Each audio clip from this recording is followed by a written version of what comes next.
issue of speed has become a teeny weeny bit controversial of late. And these days it's impossible to imagine a mainstream motor manufacturer building a bread and butter saloon capable of 100 miles an hour over the speed limit. But in 1990, Vauxhall did just that with this, the legendary Lotus Carlton. General Motors bought Lotus back in '86, and to boost the Vauxhall brand, they let them loose on the Carlton GSI. And by 1990, they'd come up with a rear-wheel drive supercar that even 10 years later is still the fastest standard saloon in the world. The straight-six engine grew from 3 litres to 3.6 and gained 2 turbos that boosted its power to a mighty 377 bhp and its torque to a gut-wrenching 419 pounds-foot. On the inside, it's made over like a late 80s boardroom with plenty of dark wood and black leather. Sadly, though, the dashboard is straight from a 1.8 Carlton GL. They did, however, spend money where it mattered. A 6-speed gearbox from the Chevrolet Corvette ZR1 channeled the power to the huge rear wheels through a limited-slip differential. The brakes and suspension were thoroughly reworked to make sure this middle management missile stayed on the straight and narrow. Fat tyres and a mean body kit completed the transformation. At £48,000 it was double the price of the regular Carlton, but it was still half the price of anything else with that kind of performance. Performance? Well, of course, with Top Gear being a responsible motoring programme, we will have to leave the public roads to demonstrate that. So how about we find a racetrack?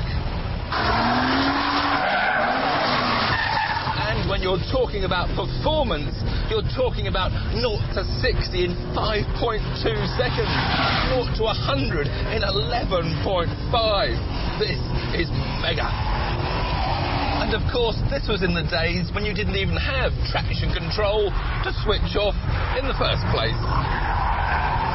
This engine really is mightily impressive, and with the twin turbos, there's no sudden great boost of power. It's just a constant surge that gives that massive torque figure. Although having said that, this dip is a bit on the soft side, so there's constant wheel spin from the inside rear as it scrabbles to get some grip. But it does mean there's plenty of power sliding available. Back in 1990, the car's top speed caused a national scandal. Both BMW and Mercedes had just agreed to limit their hottest cars to 155 miles an hour, yet the Carlton would easily pull another 20, putting it on par with a Ferrari Testarossa. This is a 4-door family saloon that goes at over 175 miles an hour. Can you believe that? A family saloon. Who's the family? Mr. and Mrs. Fittipaldi.